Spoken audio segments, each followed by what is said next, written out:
how taxes may change after 2025. I seen this pop up on my algorithm this morning, and I wanted to get into or end this with the money talk. Make sure y'all hit a like for the algorithm, subscribe to the channel. The link to the Patreon is pinned to the top of the chat. Make sure you tap in. Let's get to it. 56% of Americans say they pay too much in federal income tax, and only 22% believe they receive valuable services from those taxes. At the same time, 57% of Americans say reducing the budget deficit should be a top priority for the president and Congress. We need to keep a very robust income tax system in order to pay for the spending that we want. An alternative to balancing the budget is cutting spending, but spending cuts would result in a lower standard of living by and large for many Americans. Taxes are a big deal in the 2024 election cycle. Some people have been referring to 2025 as tax Armageddon or the Super Bowl of taxes. And that is when a bunch of provisions from the Tax Cuts and Jobs Act that was enacted in 2017 will be sunsetting. If the 2017 tax cuts are allowed to expire after 2025, about 62% of taxpayers would see their tax bills go up. And that's because the TCJA provided tax cuts for the vast majority of taxpayers. Wait a minute. Remember when they said that Trump's tax cuts didn't affect regular people? 62%. If his tax cuts expire in 2025, as though we don't pay enough taxes as it is, 62% of Americans is going to see their taxes be raised. He wants to make the tax cuts permanent. He wants to make sure that he reduces taxes even more. And then part of his plan is also to audit the federal government for how it is that they're spending your tax dollars in the first place, which would also increase investment in the United States of America and increase the tax rolls because businesses would be inclined to spend more and pay more out to their employees, as well as make more money because more money is free flowing inside of the economy. And so facts is 62% of people are actually going to benefit or is benefiting now, and you are going to be even further behind the eight ball by giving more of your money to the federal government. And some of y'all have now graduated in the higher tax brackets, even though you don't see any growth in your lifestyle. This means the 2024 elections will determine which political party will get to shape Americans' taxes for years to come. Vice President Harris views the tax code as a tool to advance her economic and social goals. Trump's basic tax plan is to cut tax rates domestically and increase tariffs on products that are imported. Here's what former President Trump's and Vice President Harris's tax plans would mean for your wallet. The 2017 Tax Cuts and Jobs Act, or the TCJA, was one of the Trump administration's defining policies. If it is allowed to expire, the vast majority of Americans would see their tax bills go up. The average American saved on taxes as a result of the Tax Cuts and Jobs Act. But the saving was disproportionate. A middle-income taxpayer saved about $900 by 2025, whereas the top 1% saved about $61,000, according to estimates from my shop, the Tax Policy Center. Now, let me tell you why. Let me give you a little bit of insight into that. Why would the average middle-income taxpayer save about $1,000, $900 to $1,000, and why would the top 1%, I am in the top 1%, save about $61,000 in income taxes? Because I pay way more in taxes and I make way more money. It's always going to be disproportionate based off of how much you put into it. Well, let's break the numbers down. If I make $2 to $3 million a year, I'm at the top tax rate, which is close to what, 40%, right? And that would mean that I would be paying close to $800,000 a year in taxes.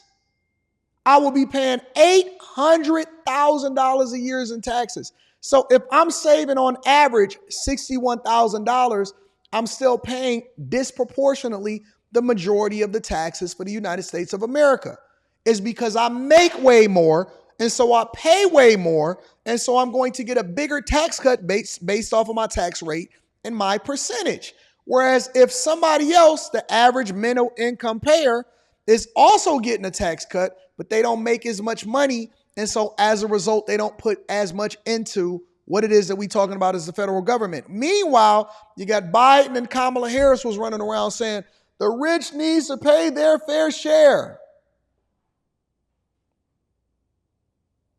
You combine state taxes with federal taxes, Social Security, FICA, all of that stuff. Man, don't you know that if you don't actually own a business or you don't have the right write-offs or you don't have the right tax planner and tax strategist and CPA that's on your side, don't you know that if you making $1 million a year, you giving half of it, almost $500,000 over to the federal government? You think that that's fair? You don't think that the person that's at the top deserve a tax cut just as much as you? The rich need to pay their fair share though, y'all. $1,000, according to estimates from my shop, the Tax Policy Center. For example, one of the things we did in that bill was we doubled the standard deduction. So today in America, only 9% of Americans itemize their deductions. That's an amazing thing. That's a record low. That was one of the greatest tax simplification measures. On the campaign trail, Trump has put forth additional policy proposals he would pursue on top of extending the TCJA. He's talked about exempting tip income from taxes entirely, and he's talked about exempting Which she stole from him. Social Security benefits from taxes. To exempt Social Security from taxation would accelerate Medicare insolvency by 6 years and Social Security's insolvency. Unless you also levy all of the billions and the hundreds of billions of dollars that they're getting from tariffs, which allow for you to spend more and then for them to pay more into the system because they've been taking advantage of Americans for an extended period of time. See, it's a balance. And then also, tax rolls went up for corporations. Why? Because you had more going in at a lower tax rate, which included over 31% increase in tax revenue and tax rolls, according to studies.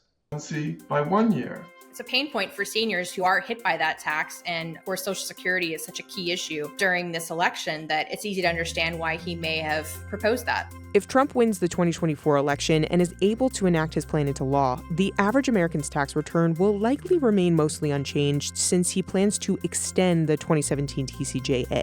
However, these tax cuts may lead to a significant increase in the federal deficit. The Tax Cuts and Jobs Act from the start was going to grow the federal debt. Congress budgeted itself $1.5 trillion of extra tax cuts. The Republicans pursued a strategy of borrow and spend, in effect. They understand that cutting taxes would increase the deficit. I think their theory is that cutting taxes pay for themselves eventually by spurring more economic growth. I don't think we saw that. I think very few people believe tax cuts pay for themselves. And we have the evidence. Tax cuts are immensely popular.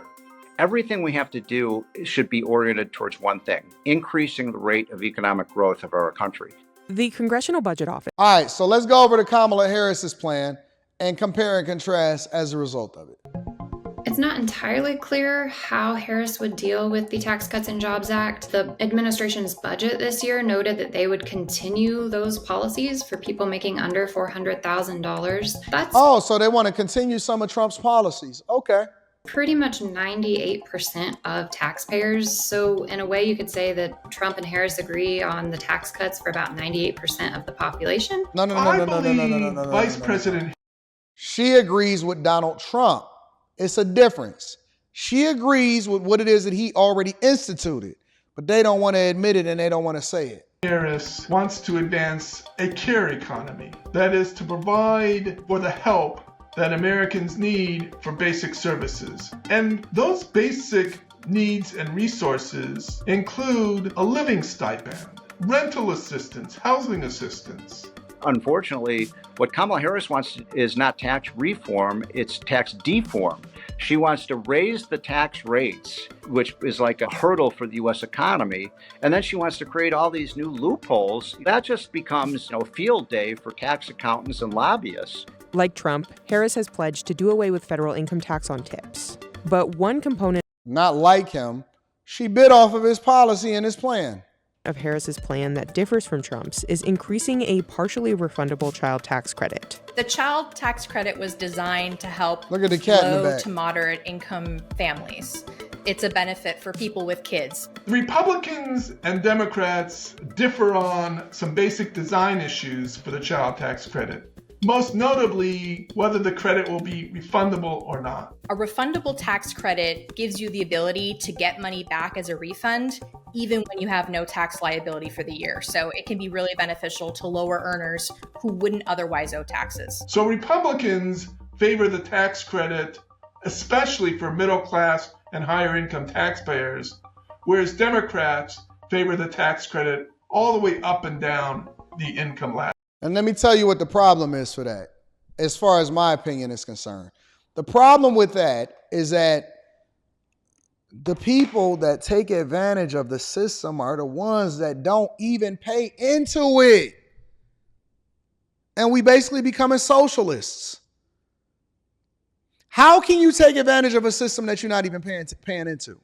That's what then extends into what it is that we think is wrong with these undocumented migrants and why we say that they get a leg up. Why would you allow for people to take advantage of a system that they don't pay into? Think about that for a second. If you are a person that should not be having kids, but you got a whole lot of kids, but you automatically get an additional $6,000, like that don't even make sense. I used to hate when I was out and about younger, and I would see people say, "Oh, it's tax time. He got a whole bunch of kids." Or people would say dumb stuff like, "Yeah, man, I'm about to get back with her, or I'm getting with this woman because she got a whole lot of kids, and then I could claim some of her kids." I said, "Man, that's fraud, bro. That's fraud. You can't claim some of the kids. Them ain't even your kids." That's the reason why these guys first started getting with these single baby mamas in the first place. Listen, you can't get a tax credit for something that you ain't even pour into. How that work? How that work?